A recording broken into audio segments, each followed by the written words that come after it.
Edappal CHC കേന്ദ്രീകരിച്ചാണ് എടപ്പാൾ പഞ്ചായത്ത് ആരോഗ്യരംഗത്ത് അവരുടെ പദ്ധതികൾ ആവിഷ്കരിച്ച് നടപ്പിലാക്കിയിരിക്കുന്നത്.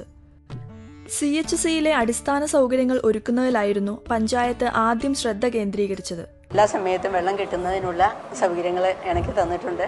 അങ്ങനെ ലേബർ റൂമിലേക്ക് ആവശ്യമായിട്ടുള്ള എല്ലാ സൗകര്യങ്ങളും, അതുപോലെ കുട്ടിയുടെ അനക്കം നോക്കുന്നതിനുള്ള CTG, ഡോപ്ലർ തുടങ്ങിയ എല്ലാ ഇതും അവരുടെ സഹായത്തോടു കൂടി നമുക്ക് ചെയ്തു തന്നിട്ടുണ്ട്.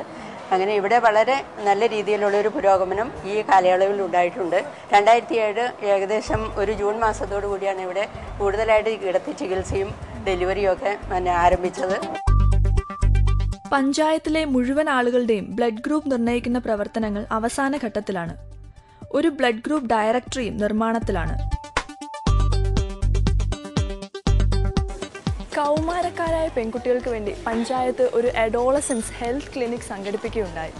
വിദ്യാർത്ഥികളിൽ കാണുന്ന ശാരീരിക മാനസിക വൈകല്യങ്ങൾ നേരത്തെ കണ്ടെത്തി കൗൺസിലിങ്ങിലൂടെയും വിദഗ്ധ ചികിത്സയിലൂടെയും പരിഹാരം കണ്ടെത്തുകയായിരുന്നു ഈ ക്ലിനിക്കിന്റെ ഉദ്ദേശം. പഞ്ചായത്തിലെ 10ാം ക്ലാസ്സുകാരായ പെൺകുട്ടികൾക്ക് വേണ്ടിയാണ് ഈ പരിപാടി സംഘടിപ്പിച്ചത്. പഞ്ചായത്തിലെ മുഴുവൻ സ്കൂളുകളിലും അംഗൻവാടികളിലും ഫസ്റ്റ് എയ്ഡ് കിറ്റ് വിതരണം ചെയ്യുകയും ഫസ്റ്റ് എയ്ഡ് ട്രെയിനിങ് നൽകുകയും ചെയ്തു. അത്യാവശ്യ സന്ദർഭങ്ങളിൽ കുട്ടികൾക്കുണ്ടാകുന്ന അപകടങ്ങളിലും അശ്രദ്ധ കൊണ്ട് വരുന്ന മുറിവുകളും അവൾക്കൊക്കെ വളരെ പ്രയോജനപ്രദമാണ്. സ്കൂളുകളിൽ വളരെ അത്യാവശ്യമായ സാധനമാണ്, ഞങ്ങൾ നന്നായിട്ട് ഉപയോഗിക്കുന്നുമുണ്ട്. എടപ്പാൾ പഞ്ചായത്തിലെ എല്ലാ ആശുപത്രികളിലും സ്കൂളുകളിലും അംഗൻവാടികളിലും ഒക്കെ ഇതുപോലൊരു പെട്ടി ഉണ്ടാകും. ആവശ്യം കഴിഞ്ഞുള്ള മരുന്നുകൾ ഇതിൽ നിക്ഷേപിച്ചാൽ ഇതുവരെ സോർട്ട് ചെയ്ത് ഇവിടുത്തെ പാവപ്പെട്ട രോഗികൾക്ക് വിതരണം ചെയ്യും.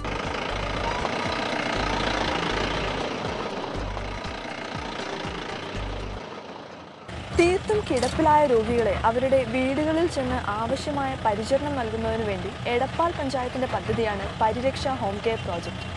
നമ്മളിപ്പോൾ അവരുടെ കൂടെയാണ്.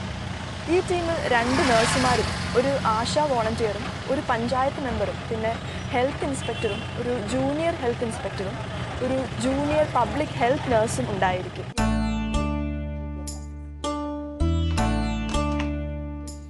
തീർത്തും നിരാലംബരായ 200ഓളം രോഗികളാണ് പരിരക്ഷ ഹോം കെയർ പദ്ധതിയുടെ സേവനങ്ങൾ പ്രയോജനപ്പെടുത്തുന്നത്. ഈ രോഗികൾക്ക് ആവശ്യമായ മരുന്നുകൾ, വാട്ടർ ബെഡ്, മറ്റു ഉപകരണങ്ങൾ തുടങ്ങിയവ സൗജന്യമായി നൽകുന്നുണ്ട്.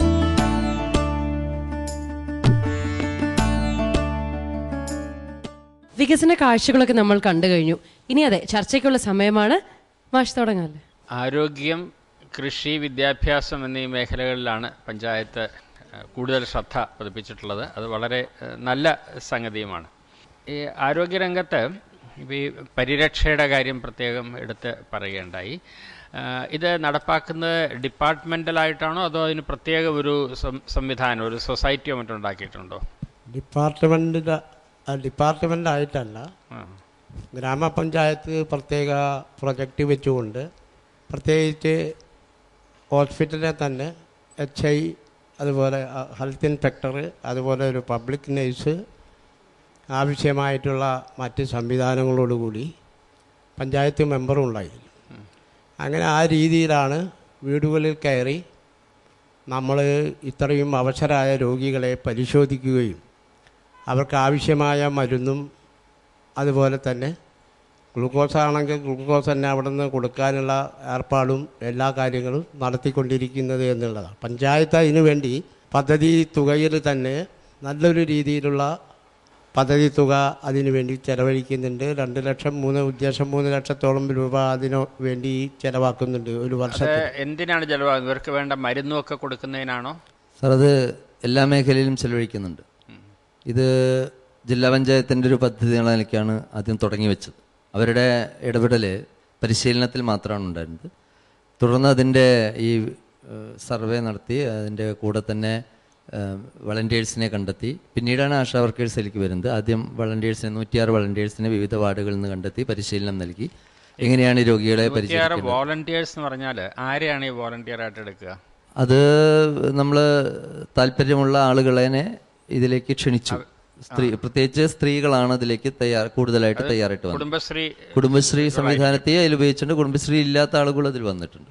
മുഴുവൻ കുടുംബശ്രീ ആണെന്ന് പറയാൻ കഴിയില്ല. കുടുംബശ്രീയിലില്ലാത്ത പഞ്ചായത്തിൻ്റെ വിവിധ മേഖലയിലുള്ള വിദ്യാർത്ഥികളായിട്ടുള്ള ആളുകളൊക്കെ അതിലുണ്ട്. അവരുടെ ജോലി എന്താണ് ഈ വോളണ്ടിയേഴ്സിൻ്റെ? അവർ പ്രധാനമായിട്ട് പിന്നെ രോഗികളെ ഇവരുടെ ഈ ടീമിൻ്റെ കൂടെ, മെഡിക്കൽ ടീമിൻ്റെ കൂടെ പോയിട്ട് പരിശോധിക്കുകയും അവർക്ക് മരുന്നിനേക്കാളൊക്കെ ഉപരി വീട്ടുകാർക്ക് ഇങ്ങനെ വളരെ അവശ നിലയിൽ കിടക്കുന്ന രോഗികളെ എങ്ങനെ പരിചരിക്കണം എന്നുള്ളത് അറിയാത്തൊരു പ്രശ്നം വ്യാപകമായിട്ടുണ്ട്. കാരണം ഹോസ്പിറ്റലൈസ് ചെയ്യാൻ ദീർഘകാലം കഴിയില്ല, സാമ്പത്തികമായിട്ട് മറ്റു രീതിയിലും.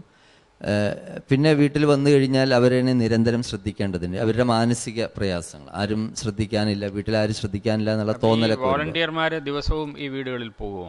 ആ സമീപത്തിനുള്ള ആളുകളാണ്. അപ്പോൾ അവർ പിന്നെ 1, 2, 3 ദിവസത്തിനുള്ളിലൊക്കെ അവിടെ ഇടയ്ക്കിടയ്ക്ക് ചെല്ലും, ആ വീട്ടുകാരെ പരിശീലിപ്പിക്കും. തൊട്ടടുത്ത ഒരു കൂട്ടായ്മയാണത്. തൊട്ടടുത്ത വീടുകളിലവരെയൊക്കെ സമയം കിട്ടുമ്പോൾ അവിടെ വന്നിരിക്കണമെന്നും സംസാരിക്കണമെന്നും അങ്ങനെ ഈ രോഗിക്ക് താൻ ഒറ്റപ്പെട്ടിട്ടില്ല എന്നുള്ള തോന്നലുണ്ടാക്കലാണ് അതിൽ ഏറ്റവും പ്രധാനപ്പെട്ട ഒരു വിഷയം. ഈ വോളണ്ടിയർമാർക്ക് എന്തെങ്കിലും പ്രതിഫലം കൊടുക്കും? അവർക്ക് വേറെ പണിയുള്ളവരല്ലേ? അവർക്ക് ഞങ്ങൾ ഇതുവരെ പ്രതിഫലം ആ രൂപത്തിൽ നൽകാൻ സാധിച്ചിട്ടില്ല. അവർ സന്നദ്ധ സേവനം എന്നുള്ള നിലയ്ക്ക് തന്നെയാണ് അതിലേക്ക് വന്നിട്ടുള്ളത്. 326ഓളം രോഗികളെ കണ്ടെത്തിയിട്ടുണ്ട്. അപ്പൊ ഈ ചൊവ്വാഴ്ച പക്ഷെ അവരെ എല്ലാവരെയും നിരന്തരം സന്ദർശിക്കേണ്ടതില്ല. അപ്പോൾ ഡോക്ടർമാരെ ചൊവ്വാഴ്ചയാണോ പോകുന്നത്? ഈ ജീപ്പിൽ പോകുന്ന സംഗതി അത് ചൊവ്വാഴ്ച മാത്രമാണോ? ചൊവ്വയും വ്യാഴവും. ചൊവ്വയും വ്യാഴമാണ്. അപ്പോൾ എത്ര വീടുകളിൽ പോകാൻ പറ്റും അവർക്ക് ഒരു ദിവസം? ചിലപ്പോൾ 15 വീടുകൾ പോകും, ചിലപ്പോൾ 18 വീടുകൾ പോകും.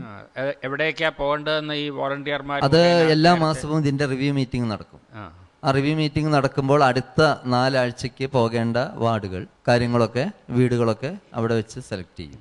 സർവേയിൽ നിന്ന് എന്തെങ്കിലും വിവരം ലഭ്യമായതിനെ തുടർന്നാണോ BP ഡയബറ്റിക് ക്ലിനിക്ക് തുടങ്ങിയത്? പ്രത്യേകമായിട്ട് എന്തെങ്കിലും രോഗത്തിന്റെ പ്രശ്നങ്ങൾ ഉള്ളതായിട്ട് ശ്രദ്ധയപ്പെട്ടിട്ടുണ്ടോ? പ്രത്യേകമായിട്ടുള്ള രോഗങ്ങൾ ശ്രദ്ധയപ്പെട്ടതുകൊണ്ടല്ല. കാരണം നമുക്കറിയാം, ഞങ്ങളുടെ ഹോസ്പിറ്റലിൽ ഒരു 200-250 പേര് ഒരു ദിവസം 200-250 ഇടയ്ക്ക് വരുന്നുണ്ട്. അപ്പോൾ നമ്മൾ ഈ മധ്യവയസ്കരെ ഉദ്ദേശിച്ചിട്ടാണ് പ്രധാനമായിട്ട് BP ഡയബറ്റിക് ക്ലിനിക്കുകൾ തുടങ്ങിയിട്ടുള്ളത്. അവരവിടെ വന്നിട്ട് ആദ്യം ഒന്ന് ക്യൂ നിൽക്കണം, ഷീറ്റ് എടുക്കാൻ നിൽക്കണം, അത് കഴിഞ്ഞിട്ട് ഡോക്ടറെ കാണാൻ നിൽക്കണം, അത് കഴിഞ്ഞിട്ട് ലാബിലേക്ക് ഒന്ന് വിടും, തിരിച്ചിങ്ങോട്ട് തന്നെ വരണം, വീണ്ടും ഡോക്ടറെ കാണണം. ഇതൊക്കെ കഴിഞ്ഞിട്ട് അങ്ങനെയുള്ളവർ അവരുടെ ആ ബുദ്ധിമുട്ട് ഒഴിവാക്കുക എന്നുള്ള നിലയ്ക്കാണ് നമ്മൾ വാർഡുകളിലേക്ക് ഇറങ്ങി ചെന്നിട്ട് ഇത്തരം പ്രവർത്തനങ്ങൾ നടത്തുന്നത്. 1500-2000 പേര് ഒരു മാസം 18 വാർഡുകൾ സ്ഥിരം ക്ലിനിക്കാണ്, ഒരു സ്ഥിരം ദിവസം വെച്ചിട്ടാണ് ഇത് നടത്തുന്നത്. പിന്നെ വീഡിയോ കോൺഫറൻസ് നടത്തിയിട്ട് നമ്മൾ ഇവിടുന്ന് തന്നെ ഡോക്ടറുമായിട്ട് നേരിട്ട് സംസാരിച്ചിട്ടും മരുന്നുകൾ, അത്യാവശ്യം കാര്യങ്ങളെല്ലാം അവിടുന്ന് തന്നെ ചെയ്യണം. അപ്പോൾ ഇവർക്ക് ഹോസ്പിറ്റലുമായിട്ട് ബന്ധപ്പെടേണ്ട ആവശ്യമില്ല. ആ ഒരു സൗകര്യമാണ്. സ്ത്രീകളുടെ പ്രത്യേകിച്ച് എന്തെങ്കിലും ആരോഗ്യ പ്രശ്നങ്ങൾ പഞ്ചായത്തിലുണ്ടോ? സ്ത്രീകളുടെ പ്രത്യേകമായി നോട്ട് ചെയ്തില്ല. പക്ഷേ ഞങ്ങൾ HB ക്ലിനിക്കുകൾ നടത്തുന്നുണ്ട്. HB ഡിറ്റക്ഷൻ നടത്തിയിട്ട് അവർക്ക് വേണ്ട അയൺ ഗുളികൾ കൗമാരക്കാർക്കും അമ്മമാർക്കും സ്ഥിരമായിട്ട് നൽകി വരുന്നുണ്ട്, സബ് സെന്റർ ബേസ് ചെയ്തിട്ട്. പ്രത്യേകിച്ച് എന്തെങ്കിലും ബോധവൽക്കരണം പഞ്ചായത്ത്? ബോധവൽക്കരണം സ്ഥിരമായിട്ട് നടക്കുന്നുണ്ട്. ഹെൽത്തിന്റെ ഇതായിട്ടുള്ള എല്ലാ അംഗൻവാടികളും ബേസ് ചെയ്തിട്ട് സാധാരണ പോലെ തന്നെ എല്ലാ പ്രതിരോധ പ്രവർത്തനങ്ങളും ബോധവൽക്കരണ ക്ലാസുകളും സ്കൂളുകളൊക്കെ ബേസ് ചെയ്ത് ക്യാൻസറിന്റെ സ്ക്രീനിങ് അങ്ങനെ എന്തെങ്കിലും ഞങ്ങൾ അടുത്ത പ്രൊജക്റ്റിൽ വെച്ചിട്ടുണ്ട്. ക്യാൻസർ ഡിറ്റക്ഷന് വേണ്ടിയിട്ടുള്ളത് അടുത്ത പ്രൊജക്റ്റിൽ വെച്ചിട്ടുണ്ട് ഈ മാർച്ച് കഴിഞ്ഞാൽ. കേരളത്തിലെ തന്നെ വളരെ പ്രധാനപ്പെട്ട ഒരു നെൽകൃഷി മേഖലയാണ് പൊന്നാനിക്കോൾ. അപ്പോൾ റാംസാർ സൈറ്റും കൂടിയാണത്. അപ്പോൾ പാരിസ്ഥിതികമായിട്ട് വളരെയധികം പ്രാധാന്യമുള്ള ഒരു സ്ഥലമാണ് പൊന്നാനിക്കോൾ. നമ്മൾ നെൽവയൽ നികത്തപ്പെട്ട സംഭവങ്ങൾ ഉണ്ടായിട്ടുണ്ടോ? നമ്മുടെ പഞ്ചായത്തിൽ ഈ കോൾ മേഖല നികത്തപ്പെട്ടില്ലെങ്കിൽ പോലും മറ്റ് സ്ഥലങ്ങളിൽ മുണ്ടകൻ വിരിപ്പ് വിള, അത് ഒരു 500ഓളം ഏക്കർ സ്ഥലം മുണ്ടകൻ വിരിപ്പ് വിള ഉണ്ടാവുള്ളൂ.